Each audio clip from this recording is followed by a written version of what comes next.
نووسینگەکانی تیرۆری تورکی.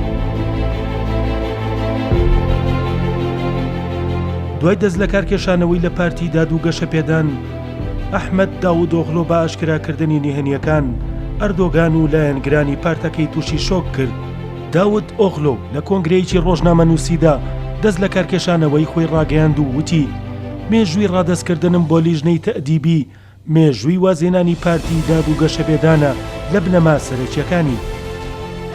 خاڵی وەرچەرخان کاتێک ساڵی 2016 ئۆغلۆ دوای 2 ساڵ لە وەرگرتنی پۆستی سەرۆک وەزیران بەڵێنی بە ئەردۆغان بوو کە بە ئاشکرا ڕخنەی لێ نەگرێت، بەڵام مانگی ئابی ئەم ساڵ گۆڕانکاری لەو بەڵێنەدا ڕوویدا. داود ئۆغلو بێدەنجیەکەی شکاند و ڕخنەی توندی لە ئەردۆغان و حیزبەکەی گرت و ڕایگەیاند کە لە ڕێڕەوی خۆیان لایەنداوە. ئەویش دوای ئەوەی کە ئەنجامی هەڵبژاردنەکانی شارەوانی ئەستەمبوڵیان هەڵوەشانەوە کە ئۆپۆزیسیۆنی تورکیا بردبیەوە.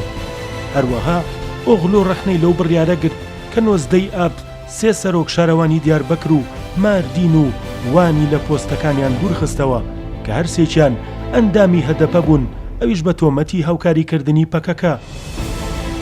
نووسینگەکانی تیرۆر بەڵام ئەو دڵۆپە ئەوەی کە لە پیاڵەی هەردوو کەسایەتیەکە کەوتە خوارەوە وتەکانی داود ئۆغلۆ بوو لەبارەی نووسینگەکانی تیرۆر. ئەویش لە وەڵامی تۆمەتەکانی ئەردۆغان کە ئۆغلۆی تۆمەتبار کردبوو بە خیانەت و هاوکاریکردنی هێزە دەرەکیەکان. داود ئۆغلۆ لە وتەکانیدا ڕایگەیاند زۆربەی نووسینگەکانی تیرۆر کە کراونەتەوە خاوەنەکانیان ناتوانن لە ڕووخساری خەڵک بڕوانن. من ڕاستیەکان بە ئێوە دەڵێم.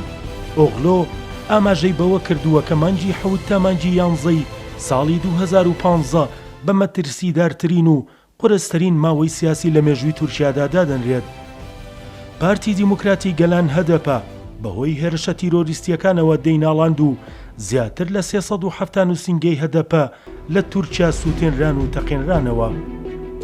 بەڵام مەترسیدارترین هێرشەکان لەو ماوەیەدا هێرشەکەی دیاربەکر سەرەتا و دواتر ئەنقەرە و ئەستەمبوڵ بوو کە لە تەقینەوەکەی ئەستەمبوڵ زیاتر لە 100 کەس کوژران. ئامارە فەرمیەکانی تێکڕای کوژراوەکان لەو ماوەیە کە داود ئۆغلۆ باسی دەکات 862 کەس کوژراون، 453 لە پارتی کرێکارانی کوردستان و 106 هاوڵاتی بەهۆی چالەکیەکانی هێزەکانی ئاسایشی تورکیا، 242 هاوڵاتی لە تەقینەوەکانی سوروج و ئەنقەرە. پێدەچێت وتەکەی ئۆغلۆ لەبارەی نووسینگەکانی تیرۆرەوە ئەردۆغانی نیگەران کردبێت لەبەر ئەوە کەوتە گەمارۆدانی لە ناو پارتەکەیدا. تا ئێستا ئۆغلۆ زانیاری زیاتری لەسەر نووسینگەکانی تیرۆری پارتی دادوگەشەپێدان ئاشکرا نەکردووە، بەڵام ئەگەر زانیاری بدرچێنێت گۆرزێکی کاریگەر دەبێت لە ئەردۆغان. لێکەوتەکانی دەست لە کارکێشانەوەی ئۆغلۆ. ئەم هەنگاوەی داود ئۆغلۆ دوای دەست لە کارکێشانەوەی جێگری سەرۆک وەزیرانی پێشوو عەلی باباجان دێت کە یەکێک بوو لە دامەزرێنەرانی پارتی دادوگەشەپێدان و ڕایگەیاند کە حیزبێکی نوێ بەر لە کۆتایی ساڵدا دەمەزرێنێت. پێدەچێت عەلی باباجان بەم هەنگاوەی خۆی لە کەشتیەکەی ئەردۆغان دوور بخاتەوە کە خەریکە نوقم دەبێت. هەروەها ڕاگەیاندنەکان ئاماژەیان بەوە داوە کە لە ساڵی ڕابردوودا زیاتر لە ملیۆنێک ئەندامی پارتی دادوگەشەپێدان دەستیان لە ئەندامەتی ئەو پارتە کێشاوەتەوە.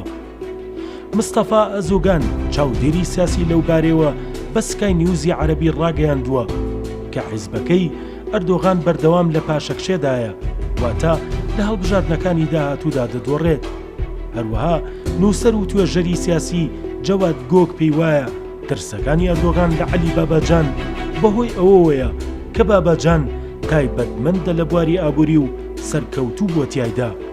گوک ئاماژەی بەوەش کردووە کە ئەگەر باباجان بەرنامەیەکی ئابووری لە هەڵبژاردنەکانی داهاتوودا پێشکەش بکات، ئەوا دەتوانێت تورکەکان ڕازی بکات و لە هەڵبژاردنەکاندا سەرکەوتوو دەبێت و ڕێژەیەک دەنجی باش بۆ خۆی مسۆگەر دەکات.